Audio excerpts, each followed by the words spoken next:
राजस्थान सरकार के कैबिनेट मंत्री अविनाश गहलोत हमारे साथ में है, क्योंकि इस वक्त हम झुंझुनू के अंदर मौजूद हैं। तो यहाँ का जो माहौल भी है वो भी थोड़ा अलग नज़र आ रहा है, क्योंकि सबसे हॉट सीट में से एक झुंझुनू सीट को माना जा रहा है। और प्रत्याशियों की बात करें तो वर्तमान में 11 प्रत्याशी यहाँ से मैदान में हैं, लेकिन सबसे ऊपर नीचे बीच में कौन है ये तो यहाँ के प्रभारी ही बताएंगे, क्योंकि अविनाश गहलोत जी को यहाँ पर मैदान में लगा रखा है। क्या स्थिति है सर पहले से और अब में? देखिए, जब चुनाव डिक्लेयर हुआ उससे पहले की स्थिति में आज की स्थिति में रात दिन का अंतर आया है। अगर मैं सट्टा बाजार की बात करूं तो यहाँ मुश्किल से 12 से 13 पैसे के करीब का भाव है बीजेपी का। सामने है भी नहीं कोई यहाँ। जब झुंझुनू का सट्टा बाजार ने भाव बताया है, इससे पहले ओला जी के बारे में बताया था, तो वो हमेशा सच हुआ है। और आज मैं ये कह रहा हूँ, ये सट्टा बाजार भी कहीं न कहीं जनता की नज़म जो है वो उसको टटोलते हैं, उनसे बातचीत करते हैं, गैर राजनीतिक आदमी से बात करते हैं, तब इस प्रकार की बातें होती है। उसके अलावा भी अगर हम लोग बात करें तो निश्चित ही इस बार जो बीजेपी का बड़ा लंबे समय से इंतजार था, इंतजार खत्म होगा। भारतीय जनता पार्टी यहाँ से जीतेगी। कार्यकर्ता चुनाव लड़ रहे हैं, झुंझुनू की जनता चुनाव लड़ रही है और उन्होंने तय किया है कि इस बार एक एक वोट जो है भारतीय जनता पार्टी को मिलेगा और इसी के आधार पर हजारों वोटों से झुंझुनू की सीट भारतीय जनता पार्टी जीतेगी। तो आप जितने आश्वस्त लग रहे हैं, क्या उससे बड़ी उम्मीद है या फिर उसी दायरे के अंदर फिट होने वाले हैं? देखिए, वैसे लोकतंत्र में जीत तो एक वोट की महत्वपूर्ण रहती है। हमारा प्रयास ये है कि हम इस मार्जिन को कितना बढ़ा सकते हैं।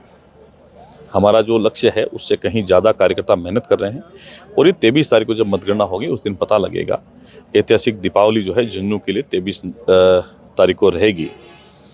तो मैं कह सकता हूँ कि इस बार सबका सामूहिक प्रयास है, इसलिए इस सीट पर कड़ी मेहनत कार्यकर्ताओं की है, उसका परिणाम भी अच्छा रहेगा। एक सवाल मेरे बहुत दिनों से जहन में चल रहा था, क्या अविनाश गहलोत ये जानते थे क्या उन्हें झुंझुनू के रूप में, प्रभारी के रूप में उतारा जाएगा? क्योंकि नाम की घोषणा बाद में हुई, उससे पहले आप मैदान के अंदर सक्रिय नजर आए। देखिए, मेरे जैसा कार्यकर्ता ही इस राजस्थान विधानसभा में पहुंच सकता है, जिसका कोई गॉडफादर नहीं हो राजनीति के अंदर। हाँ, एक छोटे से संघ के कार्यकर्ता के रूप में मैंने जब मेरा जीवन शुरू किया, वहाँ से लेकर कैबिनेट मंत्री तक, मुझे कभी सपने में भी ये भरोसा नहीं था कि मैं इस पद पर पहुंचूंगा। लेकिन ये भारतीय जनता पार्टी की खूबसूरती है कि जहाँ छोटे से छोटे कार्यकर्ताओं को सम्मान दिया जाता है। मैंने बचपन में केलू पोस्ट के मकान में पढ़ाई की है, लालटेन की रोशनी में पढ़ाई की है। मैंने बहुत गरीबी देखी है, दुख के दिन को मैंने देखा है। और उसके बाद से मैंने जब मैं इस स्तर पर पहुँचा हूँ तो मैं बचपन को कभी नहीं भूलता हूँ मेरा, और मैं उसी बचपन को आधार मानकर लोगों के बीच में पहुँचता हूँ। मुझे लगता है कि यहाँ कुछ लोग सक्षम हो सकते हैं, लेकिन आज भी कुछ लोग जो हैं वो समाज की बहुत सारी विपदाओं के बीच में फंसे हैं, चाहे सामाजिक रूप से हो, आर्थिक रूप से, उनको बाहर निकालना है। लेकिन मुझे माननीय मुख्यमंत्री ने बड़ी जिम्मेदारी के साथ में यहाँ झुंझुनू का प्रभारी लगाया है। यहाँ हम सबको साथ लेकर चल रहे हैं। टिकट किसको मिलेगा इस पर हमने फोकस नहीं किया। हमने ये कहा कि इस बार हम जीत कैसे सकते हैं। जहाँ सबको साथ लेकर चलने की जिम्मेदारी भी है, सबको मैनेज करने की जिम्मेदारी है और सबको विश्वास की एक डोर में बांधने की जिम्मेदारी भी हमारी है।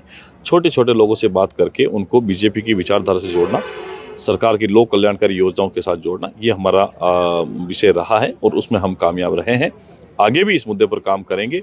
सरकार हमारी है, इस सीट से फर्क तो नहीं पड़ेगा, लेकिन ये सीट जीतकर मुख्यमंत्री के विश्वास को हम लोग और बढ़ा सकते हैं। जहाँ झुंझुनू की जनता का विश्वास है वो चरम पर है, इस बार ये सीट हम लोग जीतेंगे। अंधेरे से निकला बालक, जिसका बैकग्राउंड राजनीति के अंदर कोई खास नहीं है या है ही नहीं कहे, क्या राजेंद्र भामू और झुंझुनू की जनता के अंदर वो उजाला कर पाएंगे, वो प्रकाश ला पाएंगे?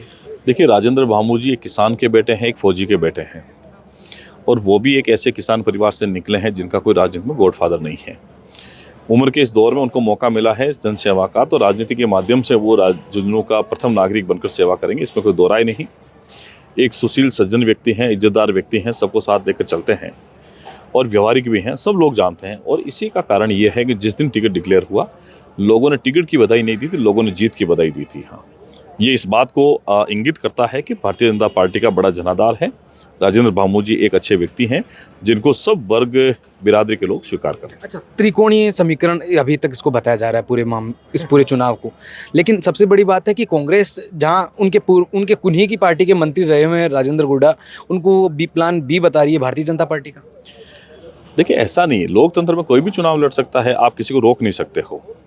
राजेंद्र गुड्डा जी पहले भी विधायक रहे हुए हैं और झुंझुनू से लड़ सकते हैं और कहीं से भी लड़ सकते हैं, लेकिन फिर भी हमें हमारे काम पे फोकस करना है। चुनाव में बहुत सारे प्रत्याशी आएंगे, हमें अपने काम पे फोकस करना है और हमारे कार्यकर्ता उस काम को बखूबी कर रहे हैं। हमें इस चीज़ से कोई फर्क नहीं पड़ता कौन उम्मीदवार रहेगा। अगर यहाँ से गोविंद सिंह डोटासरा भी चुनाव लड़ लेते, सचिन पायलट साहब भी लड़ लेते, तो भी हम उतनी मेहनत करते। मेहनत में कार्यकर्ताओं को कोई कमी नहीं है, प्रत्याशी कोई तो आएगा। ऐसा नहीं कोई एक ही कार्यकर्ता रहेगा, निर्दलीय जीत जाए, निर्विरोध जीत जाए, ऐसा नहीं। कार्यकर्ता आएंगे, मजबूत आएंगे, कमजोर आएंगे, जनता तय करती है। लेकिन हमें हमारे कार्यकर्ताओं पर भरोसा है, संगठन पर भरोसा है, सरकार की नीतियों पर भरोसा, इसलिए हम इस चुनाव को जीतेंगे। विपक्ष का तो हमेशा काम ही ये होता है कि वो जो है आरोप लगाएं जो पार्टी सत्ता के अंदर है, लेकिन फिर भी उनका तो लगातार आरोप यही है कि भारतीय जनता पार्टी ने केवल जनता के साथ में छलावा किया है। वहीं गोविंद सिंह डोटासरा तो वो अभी भी कहते आ रहे हैं, बोले इनके तो मोरिया बुला देंगे हम। अब कौन मोरिया बुला देगा ये समझ में नहीं आ रहा। देखिए, ये वो बड़बोले लोग हैं जिनका कोई जनाधार रहा नहीं है। कांग्रेस की सरकार ने पिछले कार्यकाल में जो घोटाले किए हैं, चाहे वो शिक्षक भर्ती में रहा हो, चाहे विभिन्न परीक्षाओं में रहा हो, चाहे आरएस की भर्ती में रहे हो, इनका काला नाम इस सूची में दर्ज है, जिन्होंने बहुत युवाओं के साथ में धोखा किया है। आपने वो मंजर भी देखा होगा जब मुख्यमंत्री के साथ में किसी मंच पर कोई शिक्षा मंत्री बैठा हो और शिक्षक ये कह दें सैकड़ों की संख्या में हाँ हमसे ट्रांसफ़र की रिश्वत ली जाती है, उसके बाद भी उस मंत्री को बर्खास्त नहीं करना सरकार के भ्रष्टाचार में लिपापोती, भ्रष्टाचार के उसमें शामिल होने की बात आती है। मैं ये कह सकता हूँ कि यहाँ झुंझुनू में कोई फ़र्क नहीं पड़ता है कि कौन आएगा कौन जाएगा।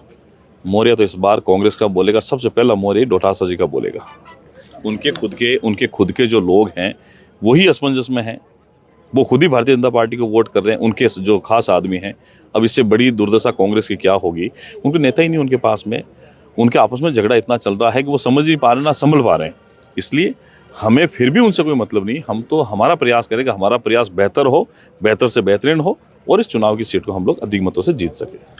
कांग्रेस के वोट भी भारतीय जनता पार्टी के खाते में नजर आ रहे हैं, क्योंकि इस वक्त ग्राउंड जीरो पर जिन्होंने झुंझुनू को घूमा, देखा और बारीकी से तमाम चीज़ों को देखा, क्योंकि प्रभारी के तौर पर नियुक्त किया गया और भरोसा दिखाया गया कैबिनेट मंत्री के ऊपर अविनाश गहलोत पर, और उसके ऊपर कितना खरा उतरना अब आने वाले समय में ये तो तय हो जाएगा। लेकिन उनका विश्वास दिखाता है कि राजेंद्र भामू झुंझुनू सीट से जीत कर आ रहे हैं और मुकाबले की इस दौड़ के अंदर जो फासला है वो भी बहुत ज़्यादा रहने वाला है। लेकिन तय जनता करेगी और इसके ऊपर 13 तारीख को मोहर लगेगी और 23 तारीख को परिणाम सबके सामने होंगे।